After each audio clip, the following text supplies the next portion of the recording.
Few places in the world better illustrate the human capacity for endurance or for charity than the remote Kalaupapa Peninsula on the island of Molokai. The area achieved notoriety when the Kingdom of Hawai'i instituted a century-long policy of forced segregation of persons afflicted with Hansen's disease, more commonly known as leprosy. This mysterious and dreaded disease reached epidemic proportions in the islands in the late 1800s.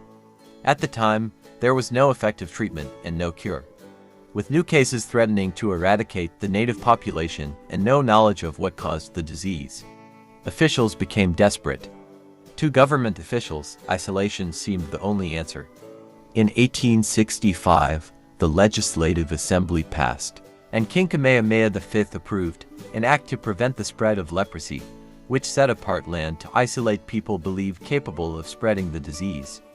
This place was chosen to isolate people with what was at that time an incurable illness. The peninsula was remote and fairly inaccessible. To the south, the area was cut off from the rest of Molokai by a sheer pali, or cliff, reaching nearly 2,000 feet.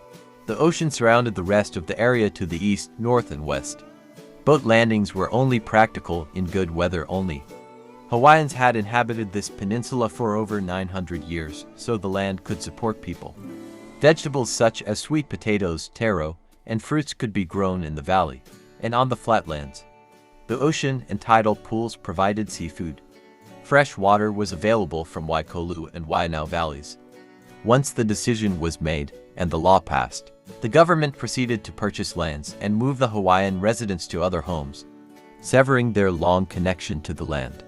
The village Kalawao on the isolated Kalaupapa Peninsula thus became the home for thousands of leprosy victims subsequently moved here from throughout the Hawaiian Islands.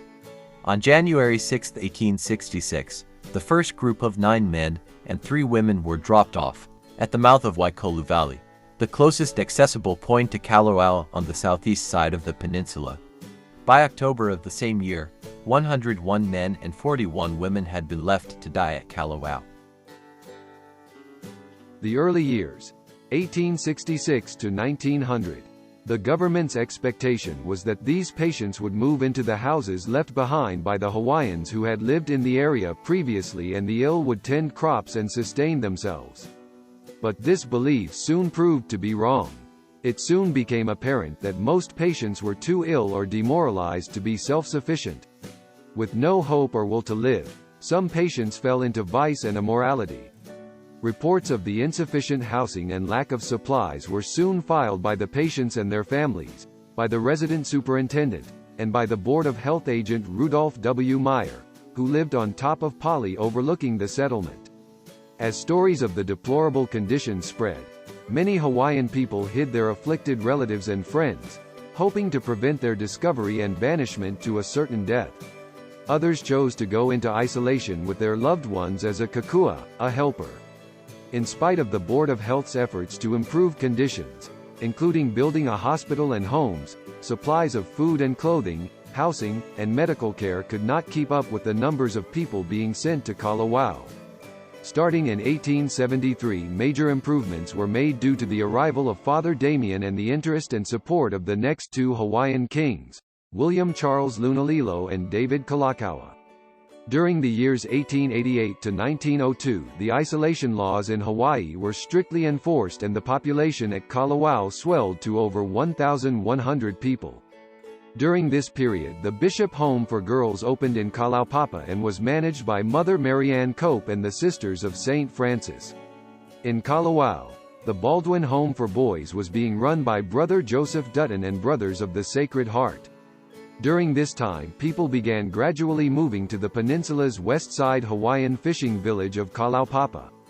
In 1893 to 1894, the Board of Health took steps to deal with the last remaining non-patient Hawaiians living in Kalaupapa and on the peninsula.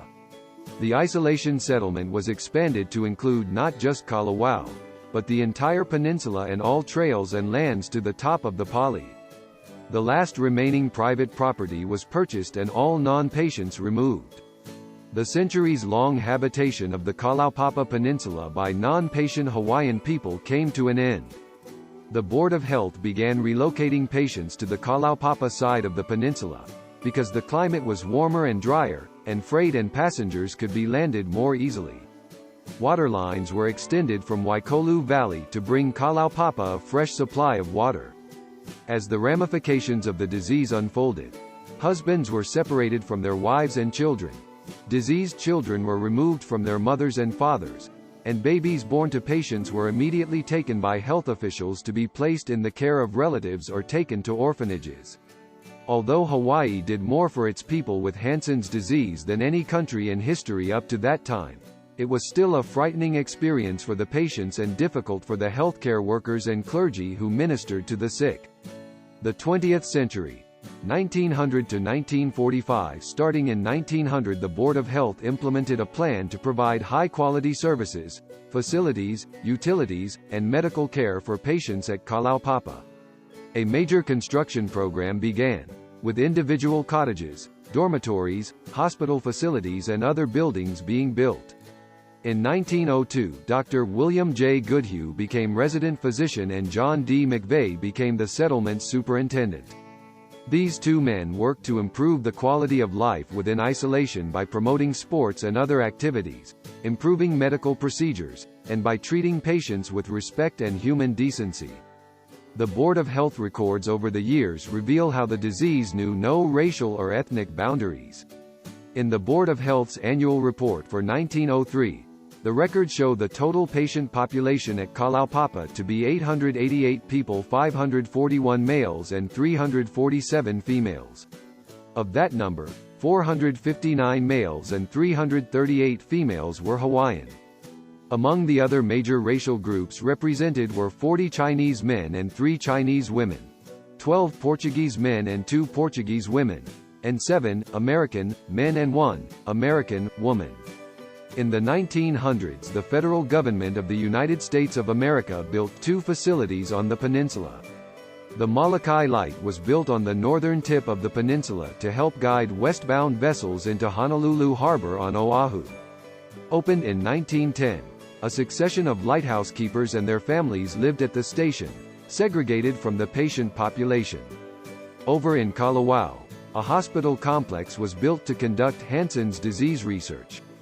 The Public Health and Marine Hospital Service operated the U.S. Leprosy Investigation Station from 1909 to 1913. In spite of superior facilities and generous funding, isolation and an inability to attract patients willing to undergo medical experiments led to its early closing. By 1919, treatments of chamugra oil, derived from seeds of trees found in India and Southeast Asia, offered hope as a cure for Hansen's disease. People dared to think Kalaupapa settlement could be closed. After 10 years, however, belief in the curative powers of the oil waned. Despite the years of medical research, a cure still seemed as remote as ever. By 1924, the patient population had been reduced by almost half. Among the 485 patients remaining, the largest racial groups represented were 169 Hawaiian men and 101 Hawaiian women. 53 part Hawaiian men and 43 part Hawaiian women, 28 Japanese men and 4 Japanese women, and 24 Filipino men and 1 Filipino woman. By the 1930s, Kalaupapa's physical infrastructure was in need of an overhaul. Territory of Hawaii Governor Lawrence M. Judd reorganized the leprosy control program in the early 1930s and undertook ambitious construction and rehabilitation projects. State-of-the-art water and power systems were installed. Roads were paved, and facilities such as a hospital, store, service station, and houses were built. The 20th century, 1945. Today, after World War II, dramatic changes in both the treatment of Hansen's disease and in social attitudes towards patients occurred with the discovery of sulfone drugs. Essentially a cure for the disease, the drugs were introduced into Hawaii in 1946. The new medications brought almost immediate reductions of symptoms and vast improvements in the quality of health and life. In 1947, former Governor Lawrence M. Judd became Kalaupapa's resident superintendent, and he and his wife Eva Marie promoted social activities and adult education classes. Boy Scouts, Girl Scouts, Lions Club, American Legion, and other organizations opened Kalaupapa to the wider world. Many of the physical barriers separating patients from workers were removed. With the new drug therapies, Hansen's disease patients were no longer contagious. There was no further need for isolation. In 1969, the century-old laws of forced quarantine were abolished. Former patients living in Kalaupapa today have chosen to remain here, most for the rest of their lives.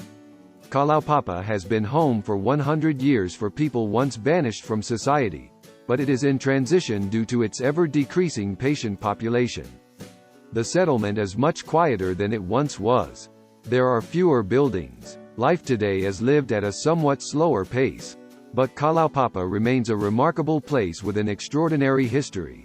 A place exhibiting the worst and the best of human responses to the challenge of sickness.